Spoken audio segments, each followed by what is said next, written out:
Oh my gosh. Hi. It's my favorite time of the week. It's finally here. Woo! And that time is for Ask Away with Coach MK, where I answer everything that's burning in the hearts and minds of runners because I'm no longer scared of what could possibly be in your mind and on your heart at the moment. Woo! Fun thing. So I know you've seen a lot of me this week if you've been around up in here, but I had to address the moment because you know what? I am really bad at denying reality. I have always been bad at it. And I know that's supposed to be like, oh, you should always do the right thing. You should always say, we say that, but we don't mean it. We don't really want people to speak their mind. We don't really want people to point out the elephant in the room. Those people are known as troublemakers. There are consequences for it. So being a person who refuses to do that, and goodness, tried, it has been a really rough 4 years. And it was amazing last week when a friend of mine who is a friend now, but we met when she joined one of my training programs at Lifetime Run, said to me, "It's so great to see you again." I was like, "What are you talking about? Like, you saw me 2 weeks ago." She said, No, I haven't seen you in about 4 years. And I laughed and was like, I guess that's kind of right. Because in 2016, my life, at the end of 2016, my life was on an upswing. I was the fittest I had been in a while, getting ready to go have my fourth baby. I ran a very successful, by my standard, Philadelphia Marathon. And as soon as this, the election happened, a lot of uncertainty came into the world. A lot of anger bubbled to the surface. And then all of a sudden, it's one thing to say, and I mean it, we're never really talking about the running. But the things, when we're not really talking about the running, I usually can't get people to tell me what it is that they're really upset about. That I don't feel attractive.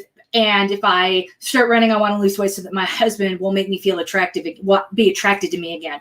Or if I hit this level, then, those are the things we don't say, right? Kind of like, and why would you, right? Maybe it's a secret goal, maybe it's silly and you know it's silly and you shouldn't have to feel that way, but you do, and you don't want to defend it.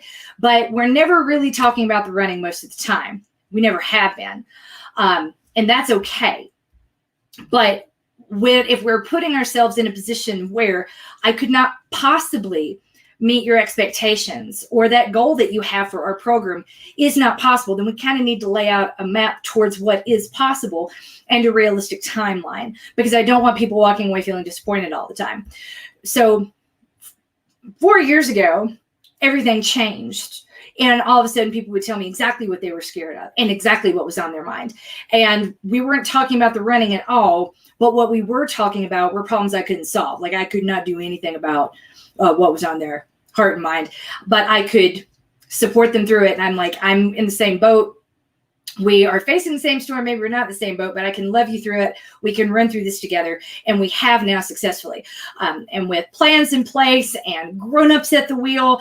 And I don't really think it's political to say that, right? We just had a really messed up approach to some very basic problems for the past 4 years. We're going to do something by not doing anything, but to talk about it is political, and we can't do that, especially running a business. It's a weird place to be where we can't talk about reality. And I'm hopeful that we are back to a place where we're talking about reality everywhere else, so we can go back to that cognitive dissonance that everyone doesn't want to admit they have when it comes to their running. What are we really trying to get to here? What do you really want to have happen with your body? Is all of this really likely to happen on race day? Is it all of that you built up, all this momentum, really likely to go away because you got sick for a week because you missed 2 runs? Putting things in perspective is what I do best. And it is easy to do that when there's leadership at the rest of the world. There is nothing I can do that would fill the huge leadership gap that has existed for the past 4 years. And I'm really glad that at least we have some semblance of functioning again going forward. So if this is the first time you were like, "Whoa, there's MK," and you're seeing me in 4 years, yay, I'm happy to be back here too. Let me tell you, because I had the final note on this before I get into everything else. I know I said all this a little bit, and I kind of alluded to it, but I had a 3-year-old playing at my feet the last time I did a live stream in these rooms. And it was really hard to concentrate when she is like playing with my feet. And then I'm just waiting for the other ones to come bursting through the door, and I've got points to make that are written on little bullets. But what I kind of want to get to is, if you were not feeling like euphoric yet, cool, it's going to take a while to get all this out of your system. But there's like a hope. We have returned to it. There is a promise that a new day is here and that plans are happening and that things are going to happen. And that's really great, which means races can come back on the calendar at some point. And I'm really hopeful that that's going to happen, not by the fall, but by next year. Some projections coming out of Europe look really, really good. And if everything goes according to plan, it's all uphill from here. Burpees up a hill, maybe, but still uphill, and we know exactly how to handle that. As all we need is a blueprint. Well, we have that blueprint now. We have a leader at the helm who has a blueprint and a plan, and if we have that, then we can make plans on the back of that, and I am excited. Whoop. So here we go. I want to talk a little bit about slow burn. If you have not yet joined slow burn and you're kind of on the fence because after this past week, you're like, well, hey, maybe I do kind of want to commit to something. It is not too late to jump in. We'll totally let you do it. The purchase page is still up. And the first hard workout is tomorrow. So it is not too late now. It is never too late. But I did have a question from someone in the Peanut Gallery. One, they want to know what an EAT is. And I'm like, if you don't know, I'm not going to tell you, and you're better off when you start training for a marathon with me at some point. If you need the EAT, we will discuss it then. Between now and then, don't worry about it. If you don't know what it is, you're missing nothing. So if you are like, what is an EAT? We can talk about it later, is basically the answer. Or you can go back through the blog and Google it. And that's where we need to be. Yay. You know what? I want to get strong again, too. I want to be able to do the monthly strength and not feel, or the daily strength and not feel bad about myself. I want to be able to, it's not even like how I look. It's how I look while I'm doing these moves. Because I've always been really, really strong. I am not really, really strong right now, y'all. And that's, again, it is what it is. But Jesus, I just want to get to a place where I feel good in my body again. And I'm not there right now, but I feel good in general. And that is a great first step towards feeling good in this body. I'm going to take it.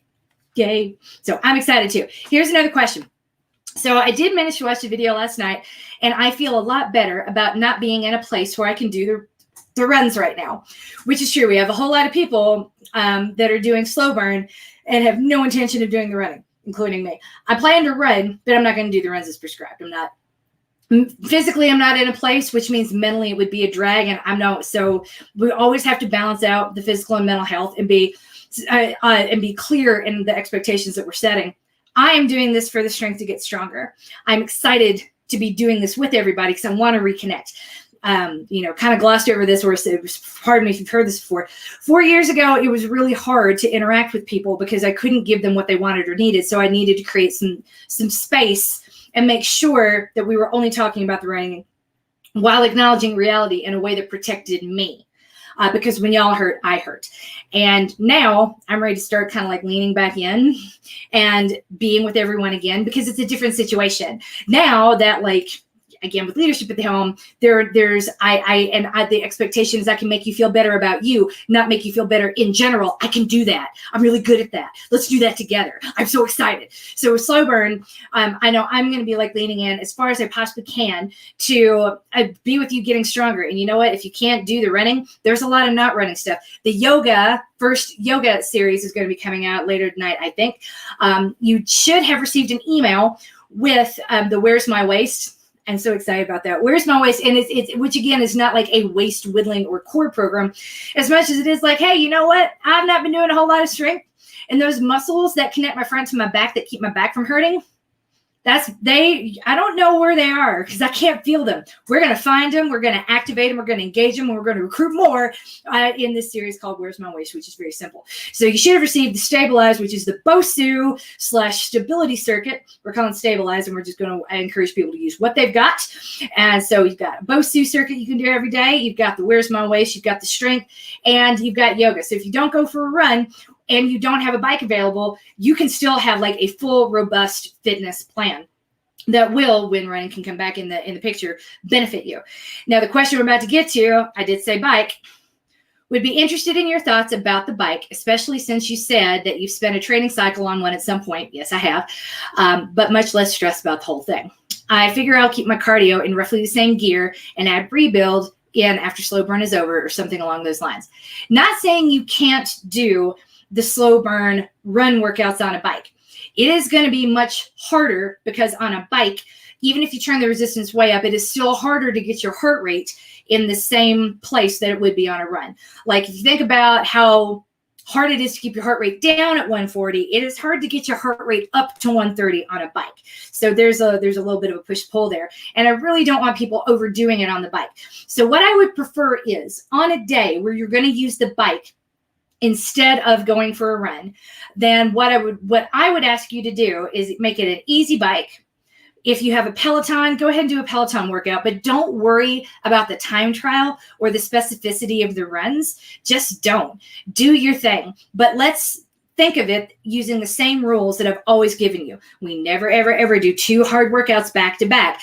That make Monday and Wednesday and Saturday your hard effort days. And by the way, a hard workout is anything that de facto is higher than 140, more effort than 140, more than easy effort, or longer than an hour in duration. So that's Monday, Wednesday, Saturday. So if you can make your really hard competitive Peloton workouts Monday, Wednesday, Saturday, and do the strength as directed, and then just go for a little easy jog whenever you want, or get on the bike for a super gentle, flushing it all out type of spin, that works too. What I just don't want you to do is get really wound around the axle of trying to translate the run workouts onto the bike. It's a whole lot easier to take the rebuild or the maintain workouts and do them on the bike. So if you had to sort of like keep a meter, that's the one I would keep. That's how I would do it. And the way that we're going to approach that is we're going to drop the heart rate by 20 beats per minute. So, and I know that, again, that sounds silly. What about the RPMs? The way I want you to think of it is not by going crazy on the resistance. We want to keep the resistance nice and solid. Like on a scale of 1 to 10, we want to keep it at 3. I know. So what I want, but with that steady resistance, the way I want you to think of it is if you're trying to hit 10K pace, then you're gonna take your heart. You want to try to get your heart rate up to 130 without increasing the resistance. Okay, so steady. So on the bike, repeat resistance of no more than 3. Set it and forget it, and then anytime you need to get your heart rate up to 10K pace, right, then aim to get your heart rate to 130 without changing the resistance. Yay! It's going to be hard. It's a different kind of hard, but it's still hard. The other thing I would ask you to do, you're like, well, Coach MK, what if it is, I just want to do an easy run on the bike? What is that going to look like? Well, the purpose of the easy run is to sort of flush the toxins out of your muscles and get, really get the lactic acid out, get the stiffness out. And the way we're going to do that is by keeping the resistance at 1. We're going to keep the resistance at 1, and we are not going to let your heart rate get over 110. It's going to be not miserable, but it's going to be the same type of hard and the opposite of what you're used to doing on that bike. Kind of what you started doing on the road with your runs when we first started working together. Whoop, whoop. Yeah, you. It's going to be great. So that is exactly how I would do. And that will keep your cardio in roughly the same bandwidth and avoid a whole lot of stress and make it really easy to transition back into rebuild. Because what we don't want to do is start not paying attention to everything and then go hard all the time everywhere. So if you have a bike, and we're about to get one, my husband ordered one recently. It was supposed to be here on January the 19th. It got moved to February the 18th. So whenever the bike is here, I'm going to start showing you a bike workout once a week. Because I'm going to try to do one of my run workouts on the bike at least once a week and live stream while I do that, so you guys can do it with me. So that is sort of the plan. Fingers crossed that will come to fruition. But that's kind of where we are, and that's how I feel about the bike. And if you aren't yet in slow burn, get in slow burn because it's going to be great. I'm so excited. Now, pivoting a little bit to ask away and all the questions, which just disappeared even though I had them in front of me. Of course they would. Of course they would.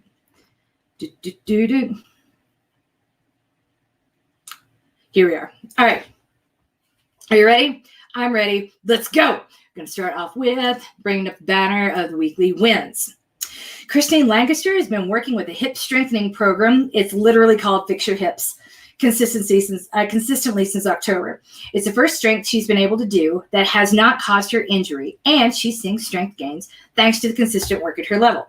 It has been a nail-biting week. I coach Christine. She's the last one-on-one client I took on several years ago, and because she was coming out of a really long struggle with injury that involved a lot of really, really painful things around the sciatic nerve.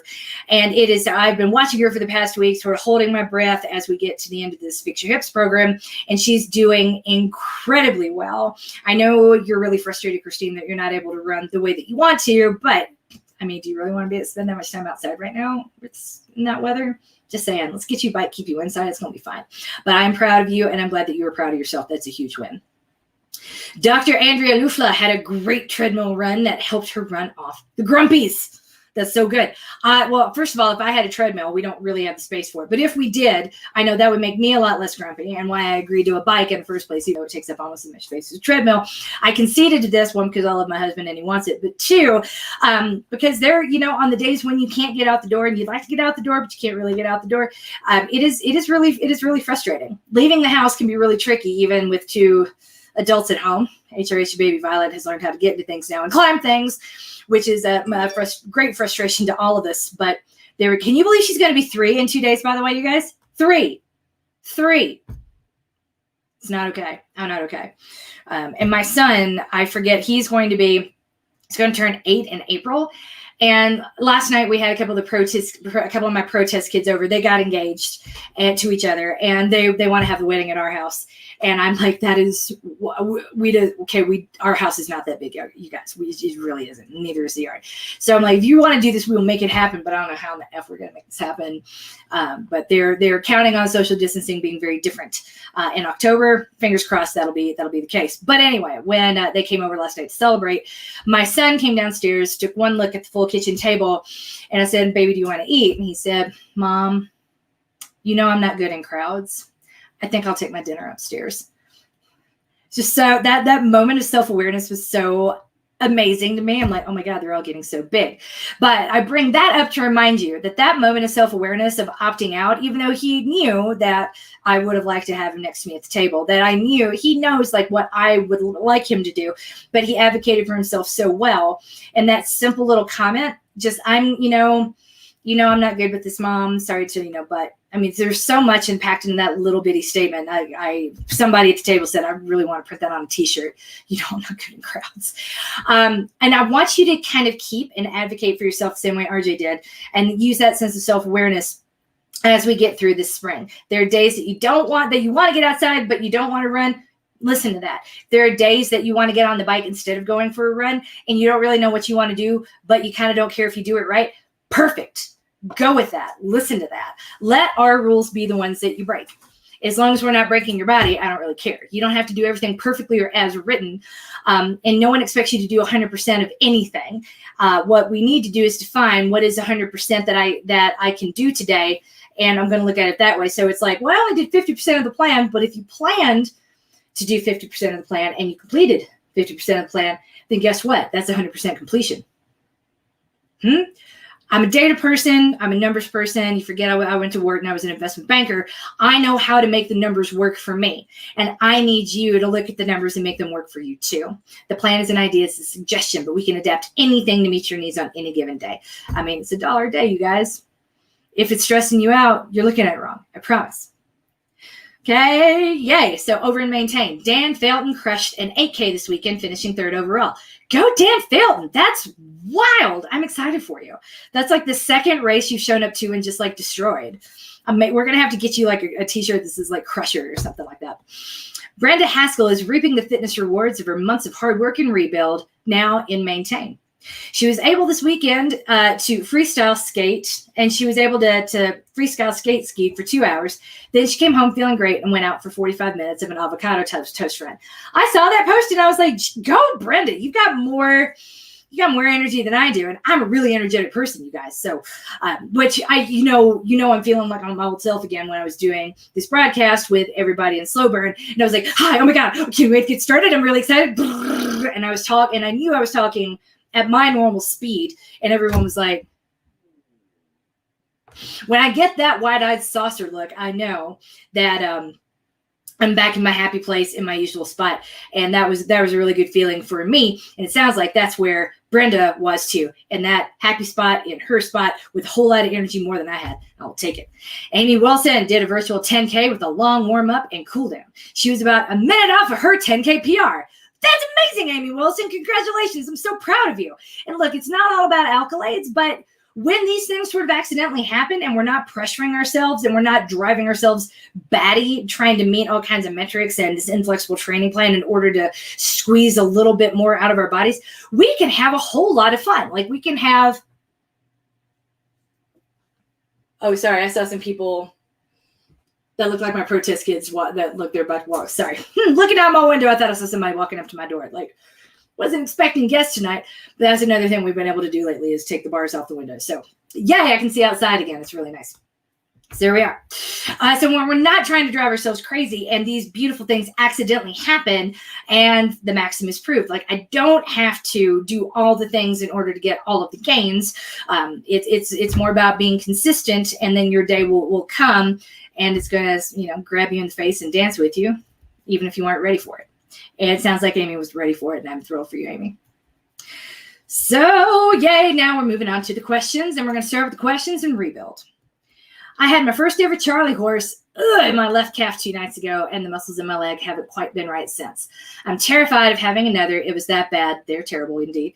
I'd love to know how best to care for those muscles. What can I do for both healing and prevention? Okay, so a Charlie horse is a neuromuscular response to, it could be anything. If you've ever been laying in bed and you felt a twinge starting in the arch of your foot, and then it kind of moves up your leg and it can become a foot cramp that quickly.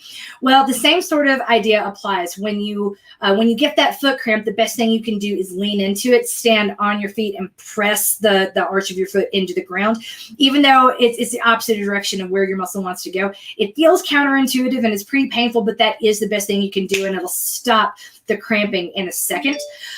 With the Charlie horse, it's basically the same thing. The best thing you can do is plantar flex your foot, which is pulling your toe towards your shin, and stand on it. And again, it's weird, and we don't know why exactly that is.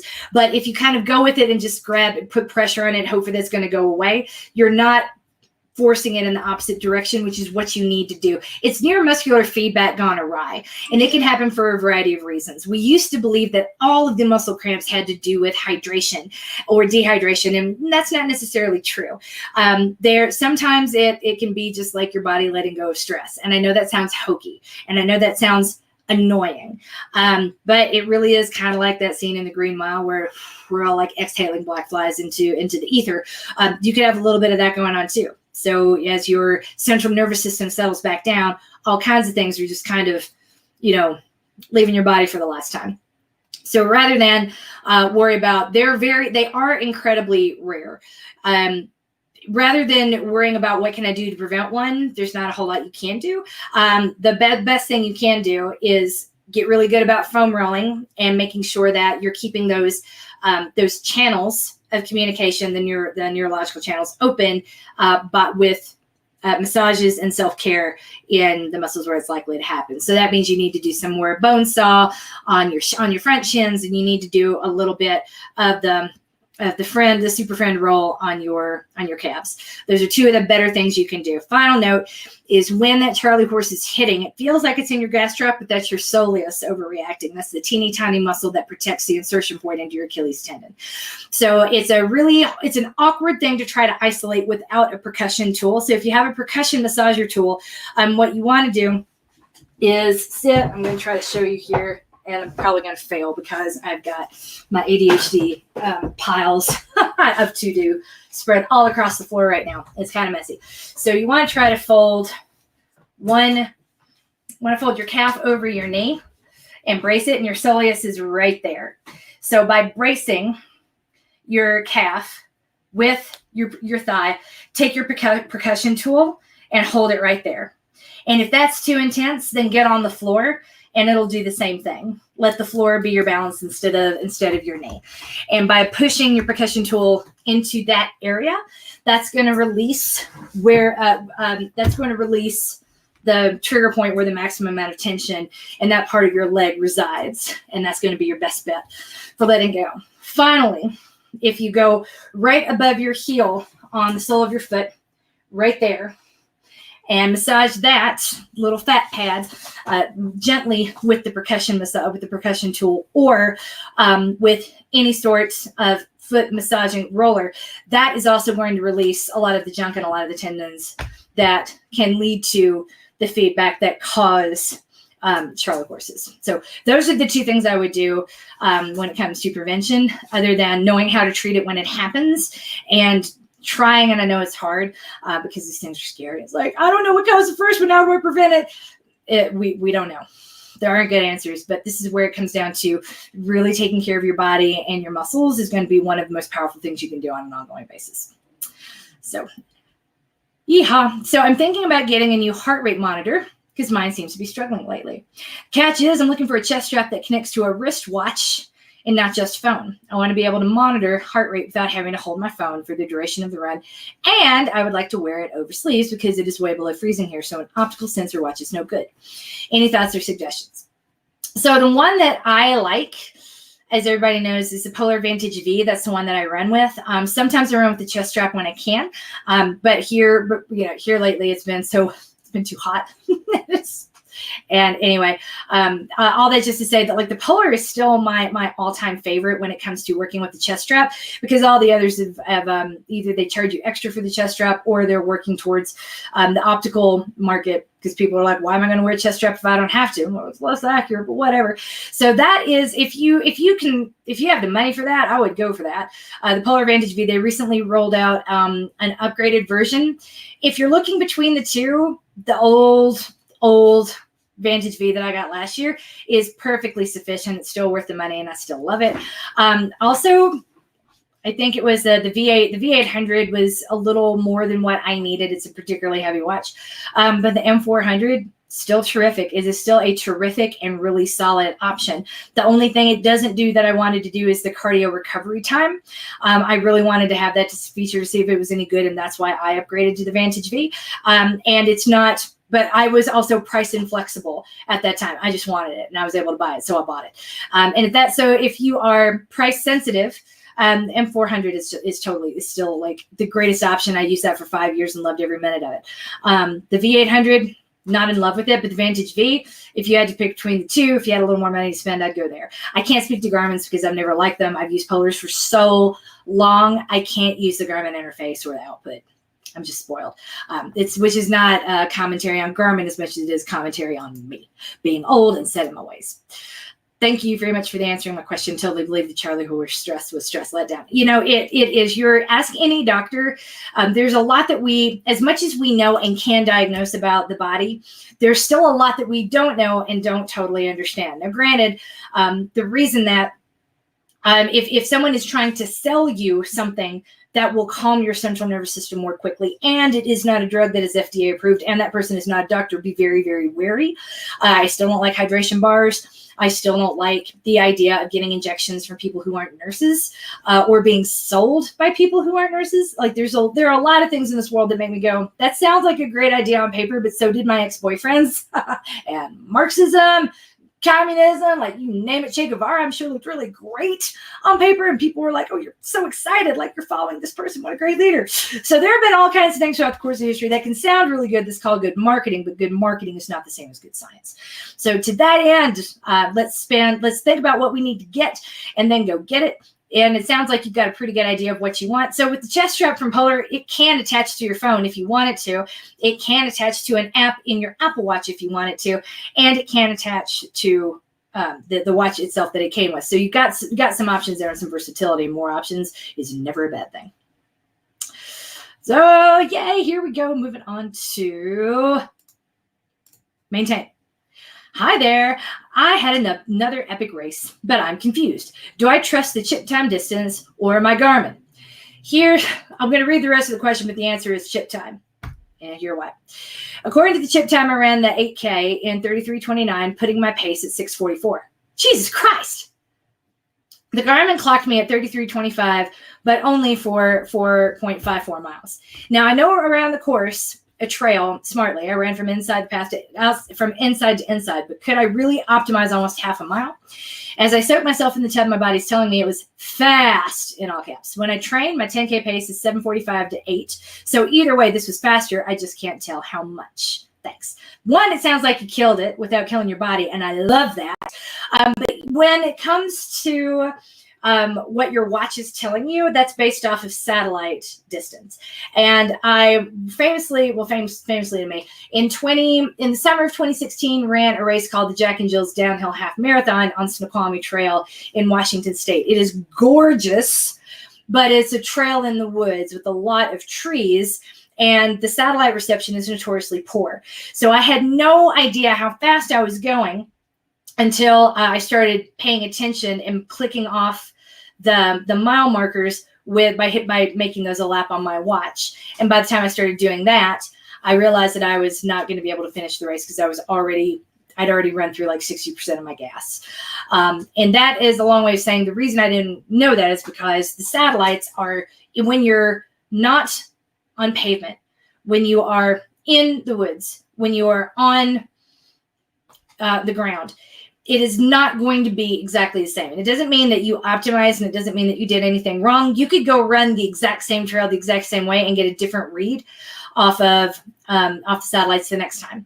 So that's the fallibility of it. Unfortunately, I will, for purposes of things like trying to qualify for Boston or trying to measure yourself during the race, you really need to pay attention to the chip time and not your watch time. For bragging rights afterwards, shoot, yeah. And if it happened in the watch that it happened, then you go with that, unless it says that you were grotesquely slower. So no, it is not unusual to have a difference between the two, but that's also because a lot of the time when you think about how wide a road is and how much variation that can be, and how an accuracy of satellites are accurate up to like 200 feet. Sometimes 200 feet is a lot wider than a road.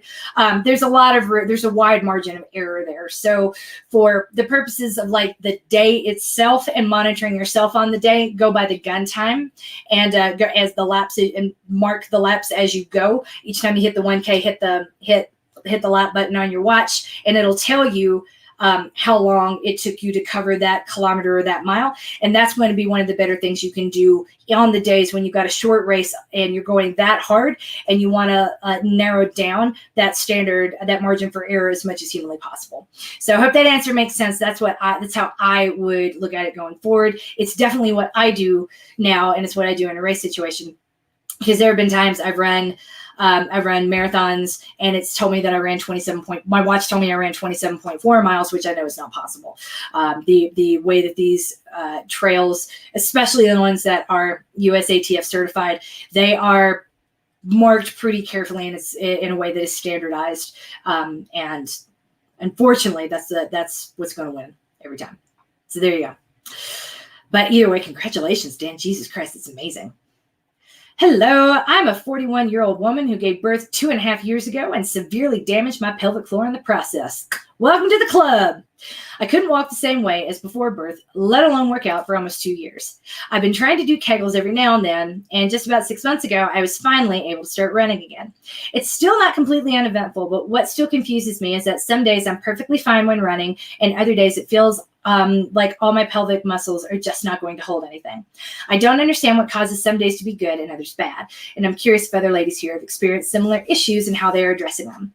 I had all those issues, and I tell you, pelvic floor physical therapy is one of the best things I've ever done. I had to stop going during COVID, but it's one of the first things I'm going to be picking back up again as soon as the clinic reopens and I'm able to go. I'm going to let all the seniors, because pelvic floor physical therapy, by the way, the group that receives therapy the most are people over the age of 60 who are facing, prolapses and as their bodies start to break down due to age. The group who needs it the most are postpartum women, but that's not required here in the States. We don't have a culture of prevention like they do in other parts of the world.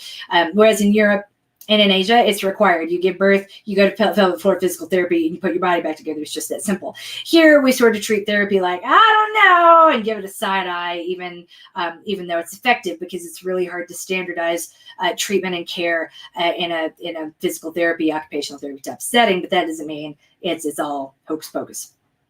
So there you go. So it's not surprising that some days you'll be good and some days you won't, until we have retrained those muscles and your central nervous system to be firing correctly, especially with nerve damage during a traumatic birth. It's going to keep sort of misfiring and not behaving appropriately, while some muscles are overcompensating for other muscles that aren't doing anything at all. When you think about recruiting your glutes, I know that's such a hokey sounding phrase. What does that mean? It's not like recruiting into or drafting into the military, but it is possible to do a lot of things using your quads and not using your glutes at all, except that that's really inefficient and your quads are going to burn out. So when a person's quad dominant, that's not like a description of who you are. That is a description of what is wrong with you, and we need to correct it. And when it comes to pelvic floor, it's really the same thing. So just like that person who's quad dominant isn't using their glutes, they are forcing their thighs to do all kinds of extra work that they weren't designed to do. It's really energy inefficient, and it's not good in the long run, pun intended. We kind of need to be looking at our pelvic floor the same way, thinking of it the same way. There are muscles that are being overused and are going to be too tight, and others that need to be loose, and those muscles need to be forcibly loosened. Sometimes that can just be as simple as pressing on it.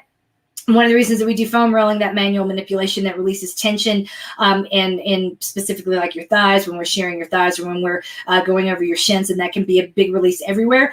You have to do that inside the pelvic floor too. All the men might want to leave from this point forward. If you weren't thoroughly grossed out, you will be soon. So, because vaginas, oh my God. But there's a lot of manual work that goes into physically touching and releasing the muscles that are overstrained and too tight inside. There are little tools you can purchase and take home, and they'll show you how to use them if it's bad enough that you would need to do this to yourself on a daily basis, and I did for a while. But the good news is once it's gone, it's gone. It stays gone, and you don't need expensive surgeries like your friends do. You don't pee on yourself every time you jump up and down or giggle or sit down or stand up like there's no incontinence. We can bring all those muscles back to where they were, but pelvic floor physical therapy is the way to get there.